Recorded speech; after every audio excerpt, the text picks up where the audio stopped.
Hello friends, welcome back to my channel EduSet Classes.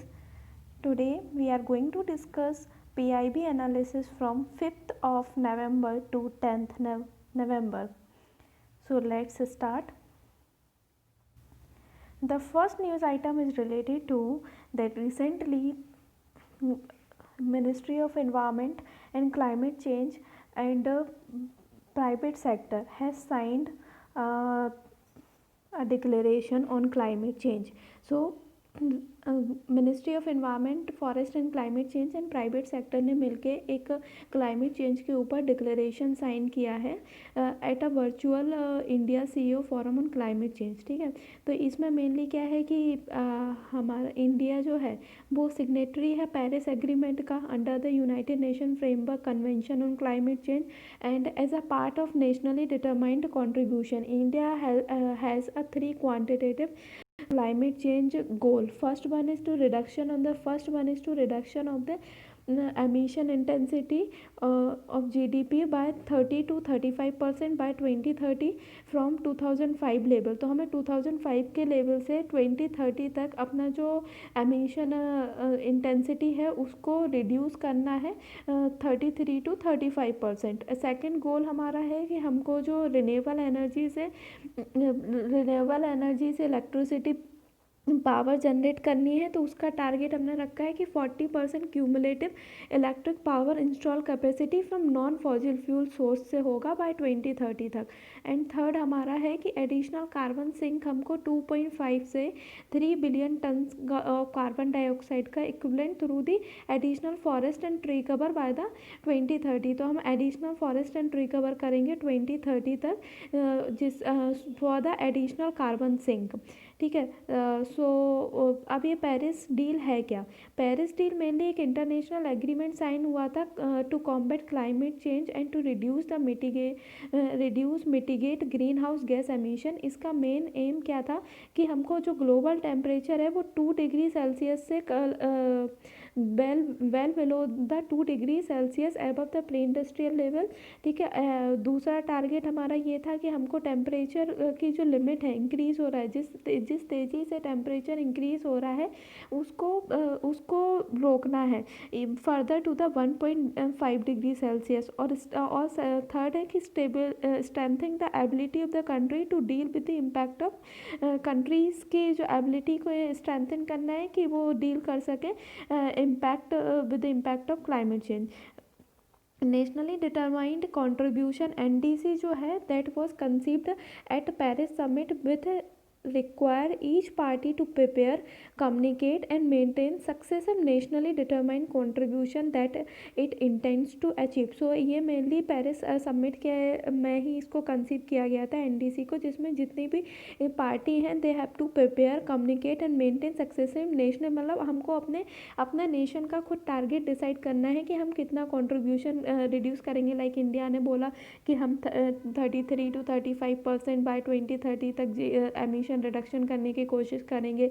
Non fossil fuel sources से 40% electricity generate करेंगे. तो इस तरीके से हर कंट्री को अपना अपना गोल डिसाइड करना है. ठीक है, पेरिस एग्रीमेंट जो है उसने रिप्लेस किया है क्योटो प्रोटोकॉल को. तो how Kyoto protocol is different from Paris agreement. So Paris agreement में क्या था, क्योटो प्रोटोकॉल में क्या था कि है ना, जो डेवलप्ड और डेवलपिंग कंट्रीज़ थी उनमें डिफ्रेंसिएशन रखा गया था. There was a differentiation between the developed and developing country by clubbing them as Annex 1 country and non Annex 1 country. तो अब जो पेरिस एग्रीमेंट उसमें ये डिफ्रेंसिएशन को ख़त्म कर दिया गया है. There is a no difference between developing and developed country. So अब नेशनली डिटरमाइंड कंट्रीब्यूशन, वही जो बताया कि ये हर 5 साल में आपको UNFCCC को बताना पड़ेगा, अपनी रिपोर्ट देनी पड़ेगी what all contribution you are doing to reduce the impact of climate change and to reduce the emission from the greenhouse gases. ठीक है, ये लीगली बाइंडिंग नहीं है, ये इम्पॉर्टेंट है. ठीक है, और इसमें क्या होता है, goal is to make sure that all the country have access to technical expertise and financial capability to meet the climate change. अब यूनाइटेड नेशन यूएनएफसीसी अगर हम देखें तो यूएनएफसीसी साइन हुआ था 1992 में, फोर्स में आया था 1994 में। इसको अर्थ समिट और रियो समिट के नाम से भी जानते हैं। 197 कंट्रीज़ हैं इसमें। इसका मेन ऑब्जेक्टिव क्या था? To stabilize the green house gas concentration in the atmosphere at the level that would prevent dangerous anthropogenic interference with the climate system. It is not legally binding in nature. That is important कि UNFCCC से अगर कोई पूछे कि it is legally binding, तो no, it's not legally binding। क्योंकि protocol जो था वो legally binding था। ठीक है। Second news item is related to the minister inaugurate virtual bamboo exhibition।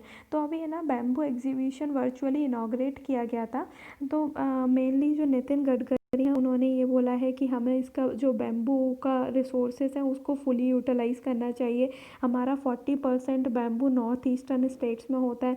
इसके अलावा जो जितेंद्र सिंह हैं हमारे, उन्होंने बोला है there is a reform to increase the import duty. मतलब अभी तक क्या किया गया है, बैम्बू सेक्टर को प्रोटेक्ट करने के लिए इंडिया के, एक तो इम्पोर्ट ड्यूटी जो थी उसको इंक्रीज़ कर दिया 25%। ठीक है, अभी गवर्नमेंट ने, ठीक है, जिससे क्या होगा, this paved the way to setting up of the new agarbatti stick manufacturing, मतलब new agarbatti manufacturing companies open होंगी और उनको बूस्ट मिलेगा। ठीक है, अगरबत्ती अगर हम देखें तो 5 to 6,000 crore of market share in India में, अगरबत्ती इंडस्ट्री का 5 to 6,000 करोड़ मार्केट है। ठीक है, और उससे बल्क में अभी क्या होता है कि हम चाइना से इम्पोर्ट करते हैं, चाइना और कोरिया से इम्पोर्ट करते हैं। तो इस चीज़ को कम करने के लिए हमने इम्पोर्ट ड्यूटी को बढ़ा दिया। और सेकेंडली हमने क्या किया है, इसके बाद क्या हुआ है, bamboo has a great potential to use a clean source के जैसे भी यूज़ किया जा सकता है। It can replace the single use plastic जो सबसे बड़ा इशू है इंडिया में, promoting environment and climate cause in India. तो अभी ठीक है, तो अभी रिसेंटली क्या हुआ है कि 22 bamboo cluster in 9 states were virtually inaugurate किए गए हैं। कौन कौन से स्टेट्स में किए गए हैं? गुजरात, मध्य प्रदेश, महाराष्ट्र, उड़ीसा, असम, नागालैंड, त्रिपुरा, उत्तराखंड एंड कर्नाटका। किसने किया है ये? Ministry for agriculture and farmer welfare ने इसको इनाग्रेट किया है। गवर्नमेंट, अभी तक गवर्नमेंट ने क्या क्या एफर्ट्स लिए हैं, तो अगर हम देखें, बैम्बू जो है that is world second largest, India is a world second largest cultivator of bamboo after the, China के बाद इंडिया सेकेंड लार्जेस्ट कल्टीवेटर है। नेशनल बैम्बू मिशन बनाया गया था under the ministry of agriculture and farmer welfare के अंदर, mainly to boost the livelihood and environment acreage of the people. ठीक है, इन 2017 में पार्लियामेंट ने डी क्लासीफाइड किया था बैम्बू को as a tree on non forest land से। ठीक है, तो डी क्लासीफाइड किया गया था। सिमिलरली उसके अलावा क्या किया गया, एक स्फूर्ति स्कीम है, स्फूर्ति is scheme of fund for regeneration of traditional industry is being implemented. MSME ने ये स्फूर्ति स्कीम, ये इंपॉर्टेंट है कि एमएसएमई ने स्फूर्ति स्कीम को लॉन्च किया था to boost the traditional industry and the bamboo artisans को बूस्ट करने के लिए। अमेंडमेंट भी लाए हैं इसके अलावा 100 अमेंडमेंट। इसके अलावा जो हमारा इंडियन फॉरेस्ट एक्ट है उसमें भी अमेंड किया गया है सेंट्रल गवर्नमेंट के द्वारा 2017 में, as a result of which home grown bamboo has been exempted from it in order to enhance the livelihood opportunity through bamboo. अच्छा, इसके अलावा एक बैम्बू, ये प्रीलिम्स के लिए इम्पॉर्टेंट है कि बैम्बू टेक्नोलॉजी पार्क कहाँ पे सेटअप किया गया है? जम्मू एंड कश्मीर एंड लद्दाख में। ऑब्जेक्टिव इसका मेन यही था कि बैम्बू अगरबत्ती, बैम्बू चारकोल, ये सबको बनाना है। इसके अलावा mega bamboo industrial park at Ghati near Jammu Kashmir में खोला गया है।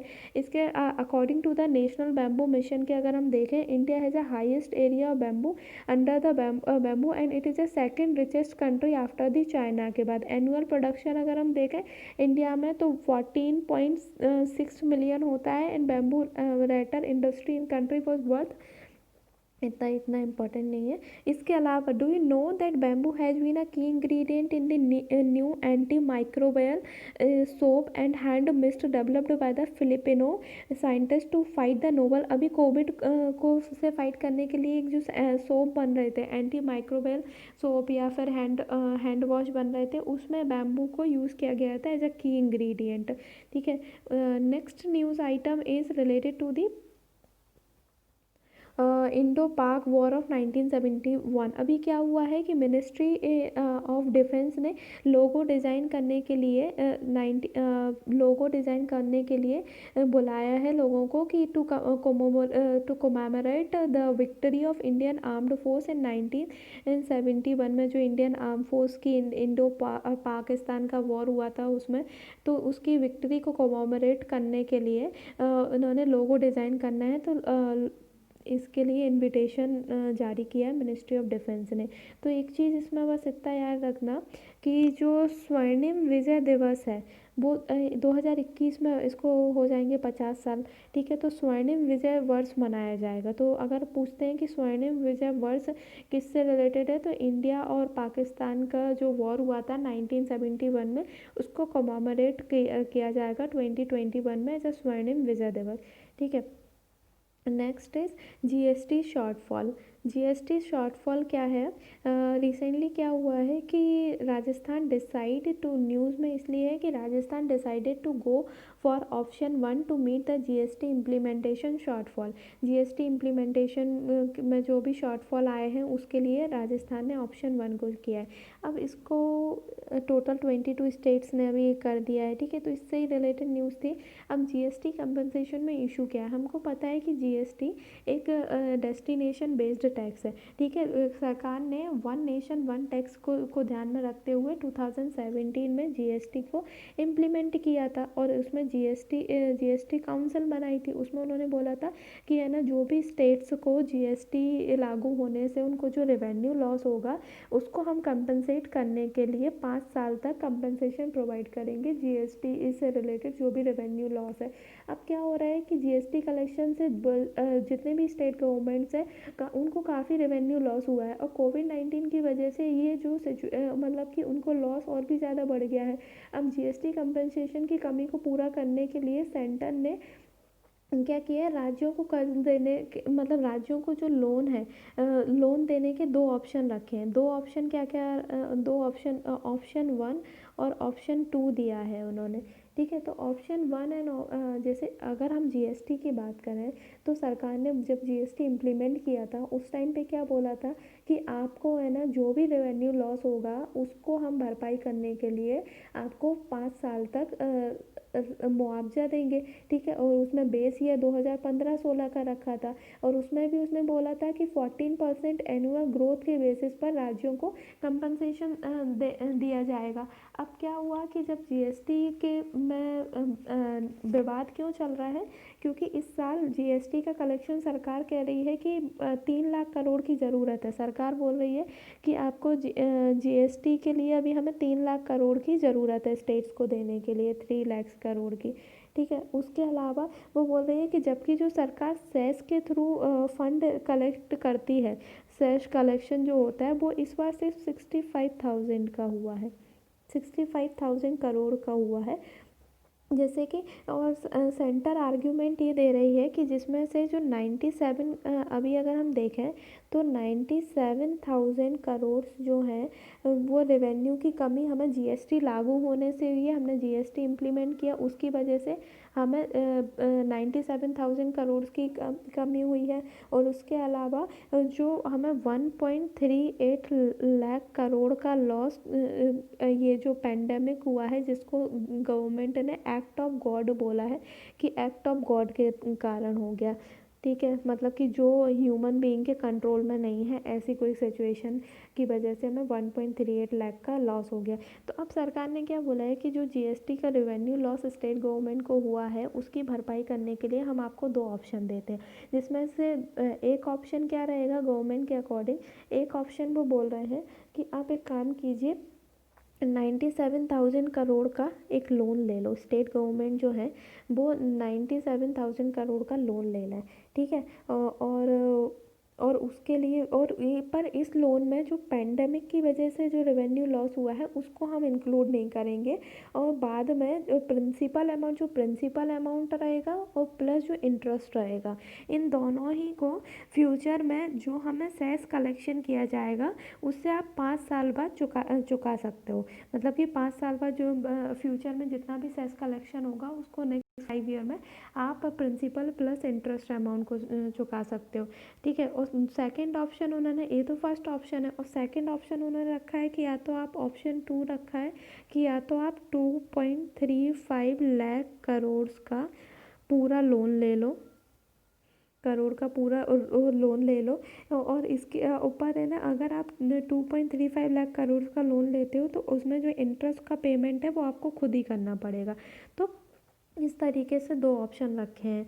अब बहुत सारे स्टेट्स हैं वो एग्री नहीं हो रहे थे। जो स्टेट्स एग्री हुए हैं वो मेनली बीजेपी रूल गवर्नमेंट जहाँ पे है वहाँ पे मेनली एग्री हुए हैं। तो उससे जीएसटी शॉर्टफॉल से रिलेटेड ये न्यूज़ थी कि राजस्थान ने डिसाइड किया है कि they go for option 1 to meet the GST implementation. So I hope आपको समझ में आया होगा ये।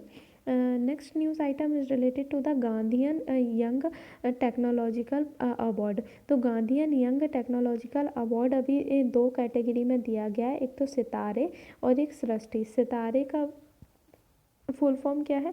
Student innovation for advancement of research exploration. Gandhian young technology innovation award जो है ये under biotechnology industry research assistance council BIRAC के अंदर दिया गया है, जो डिपार्टमेंट ऑफ बायोटेक के अंदर आती है।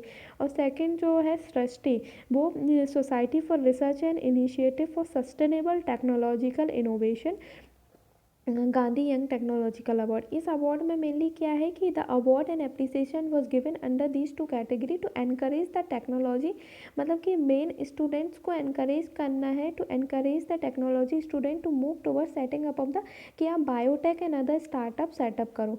इसमें 14 अवार्ड्स दिए गए हैं एंड 11 एप्रिसिएशन अंडर द सितारे एंड 7 अवार्ड दिए गए हैं। Gandhi young technology innovation award जो है वो सेलिब्रेट किया जाता है the spirit of student innovation in all the field of engineering, science, technology and design through extremely affordable solution or the one pushing the technological age।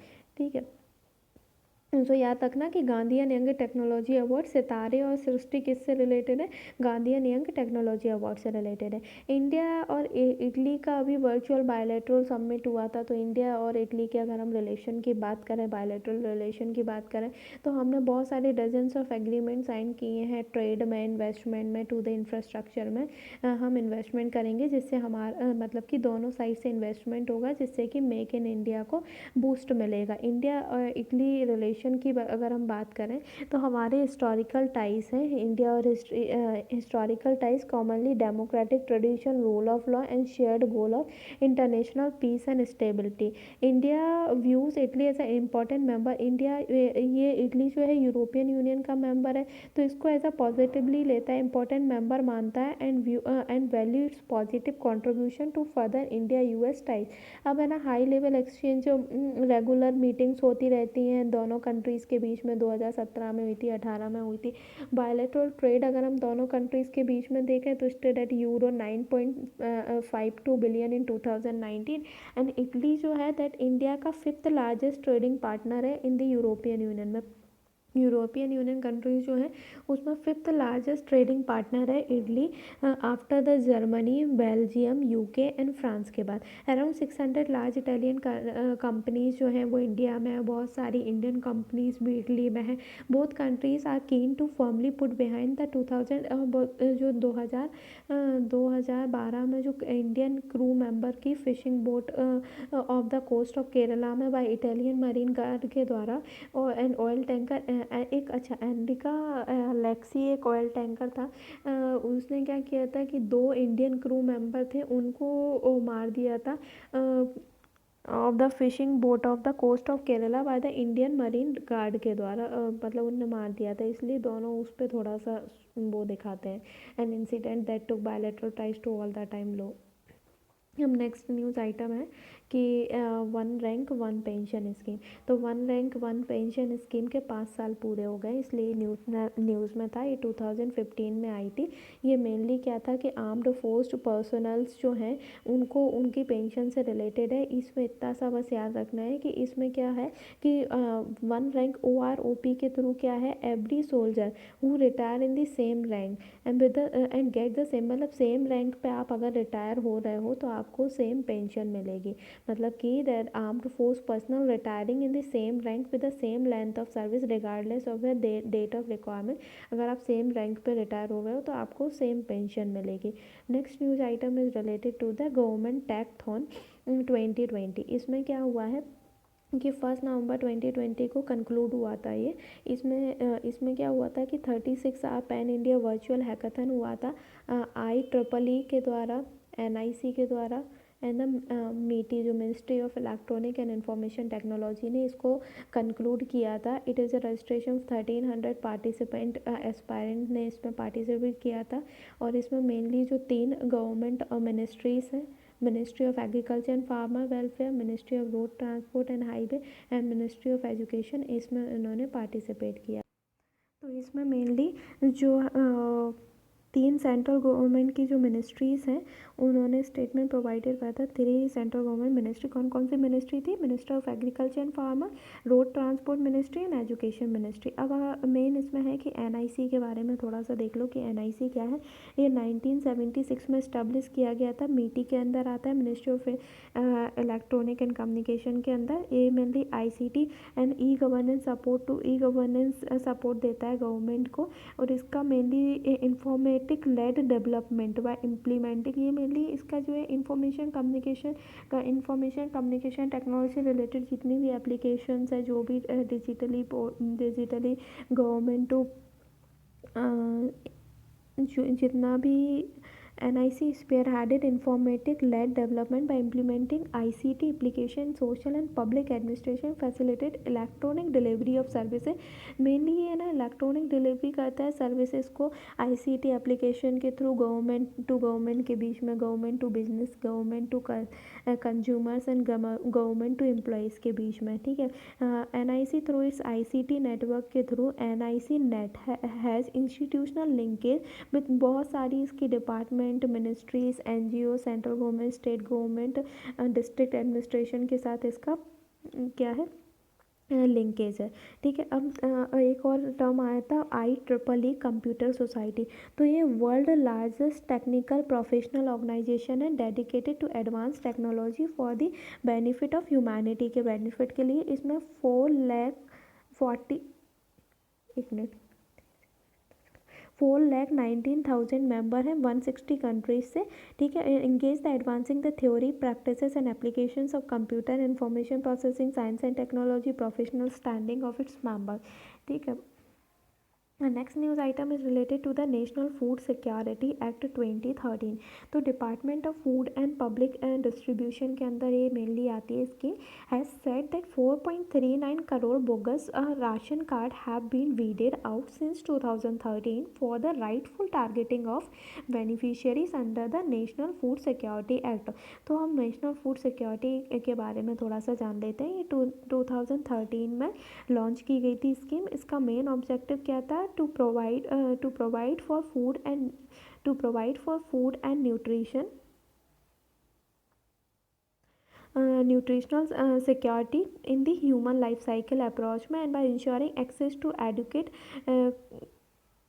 Quantities of quality, मतलब main है ना affordable price पर आपको quality food provide करना है to people to live a life with dignity के साथ। इसमें मेनली 75% रूरल पॉपुलेशन का कवरेज है।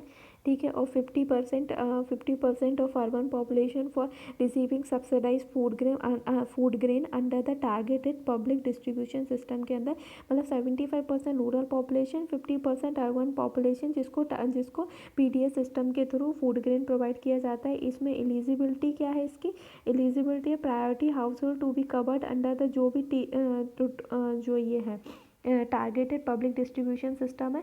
और according to the guideline by the state government household जितने भी अंत्योदय अन्न अन्न योजना के थ्रू जो हाउस होल्ड कवर होते हैं वो भी इसके अंदर आते हैं। इसमें 5 kg फूड ग्रेन प्रोवाइड किया जाएगा हर महीने, जिसमें 3 रुपये किलो राइस रहेंगे, 2 रुपये किलो व्हीट रहेगा एंड 1 रुपी किलो दाल रहेंगी। ठीक है। एग्जिस्टिंग जो अंत्योदय योजना है, household will continue to receive 35 kg मतलब कि जो अंत्योदय योजना के थ्रू जो 35 kg फूड ग्रेन मिलता है पर हाउस होल्ड पर मंथ, वो कंटिन्यू रहेगा। इसमें क्या और जो मैटरनिटी बेनिफिट ऑफ 6,000 का प्रेग्नेंट एंड लैक्टेटिंग वुमेन्स को दिया जाएगा and 6 month after the child birth भी।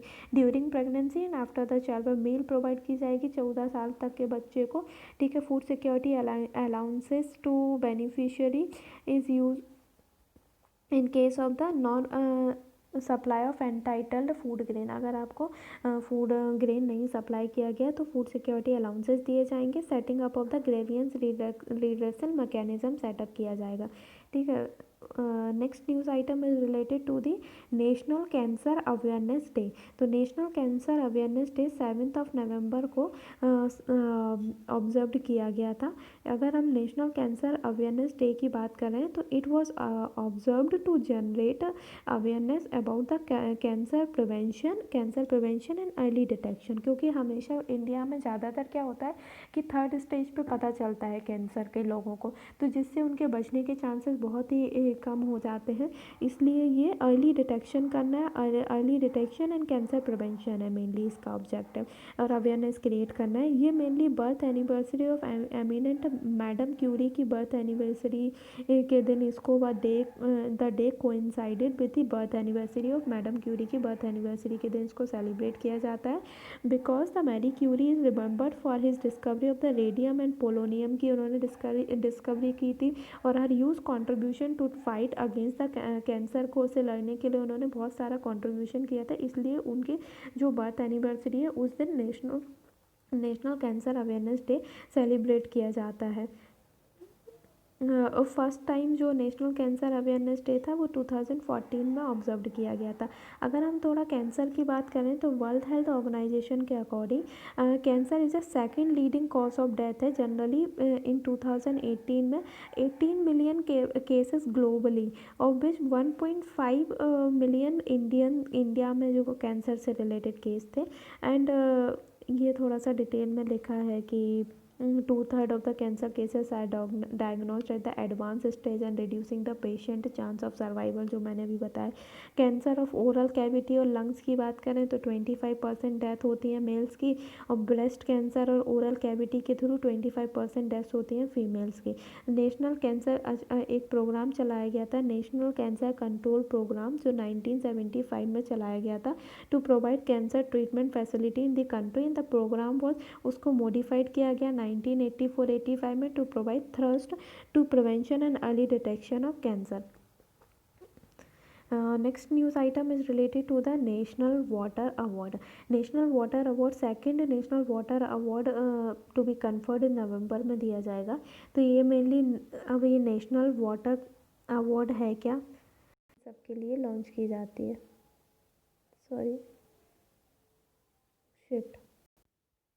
नेशनल वाटर अवार्ड के बारे में अगर हम देखें तो ये एक ग्राउंड वाटर अवार्ड दिया गया था। नेशनल वाटर अवार्ड जो फर्स्ट लॉन्च 2007 में इसको लॉन्च किया गया था with the objective to encourage the stakeholder whether it is NGO, public sector organization, gram panchayat, urban local bodies, water user association, institution, corporate sector कि they should adopt the innovative practice of ground water augmentation by rain water harvesting के through artificial recharge, promoting water use efficiency, recycling and reuse of water. इसमें mainly क्या करना है कि आपको peoples participation को बढ़ाना है जिससे कि लोगों में अवेयरनेस रहे for the sustainable use of ground water. ये फर्स्ट अवार्ड 2018 में ऑर्गेनाइज़ किया गया था फर्स्ट टाइम, जिसमें 2019 में ये फर्स्ट टाइम दिया गया। और इसको देता कौन है, जो जल शक्ति मिनिस्ट्री इसको देती है, department of water resource, river development and Ganga reservation. इसमें हर कैटेगरी में best state, best district, best school, best newspaper, best NGO, best industry, और इसका भी फर्दर कैटेगराइजेशन होता है, अवार्ड दिए जाते हैं। अभी क्या हुआ है कि PSLV C49 इसरो की जो सतीश धवन स्टेशन श्रीहरिकोटा से उन्होंने एक अर्थ ऑब्जर्वेशन मिशन को लॉन्च किया है, और इसके साथ उन्होंने 9 और इंटरनेशनल सैटेलाइट्स को भी लॉन्च किया है। ये अर्थ ऑब्जर्वेशन मिशन जो है इसकी application agriculture, forestry, disaster management में रहेगी। इसके अलावा जो 9 स्टेट्स का किया है इसमें लिथुआनिया, लग्जमबर्ग, USA की भी सैटेलाइट्स हैं जिसको लॉन्च किया है।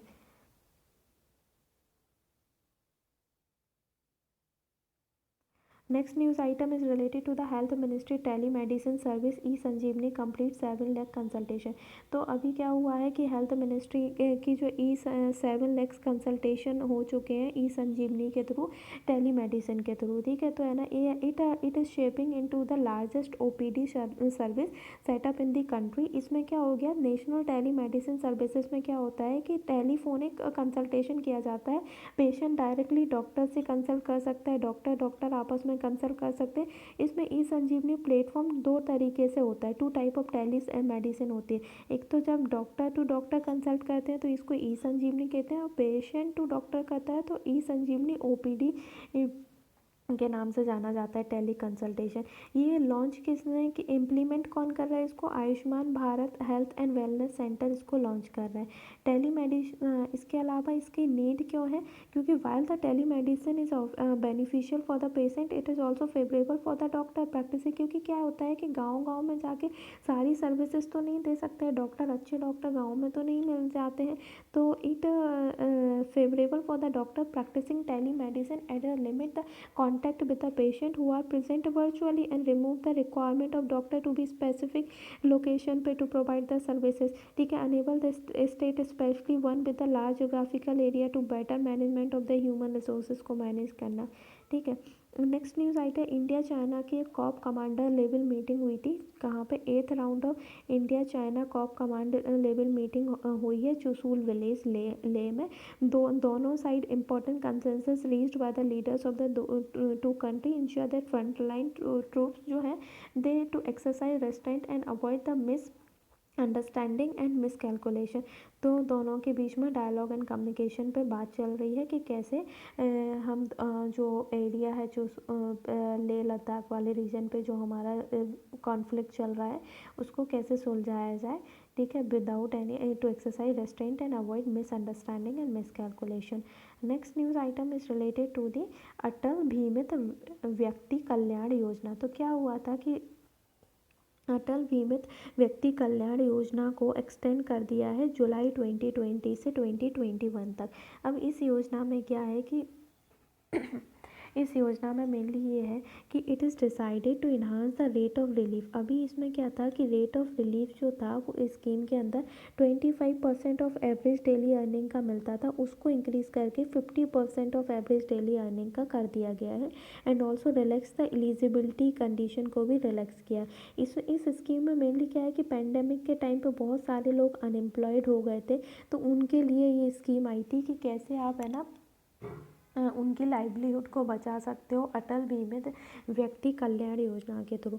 इसमें इसको लॉन्च कौन करता है, एम्प्लॉय स्टेट इंश्योरेंस कॉरपोरेशन जो है, इसने इस स्कीम को ये इस स्कीम को इम्प्लीमेंट करता है, ठीक है। It is a pioneer social security organization है providing comprehensive social security benefits like reasonable medical care, range of cash benefit, time of need such as the employment, injury, sickness, health, death, sorry. So इस समय ये support provide करता है। So that is it for the day friends. आज का जो remaining part है उसके I think 8 to 10 news items और हैं जिसको हम नेक्स्ट वीडियो में कंटिन्यू करेंगे।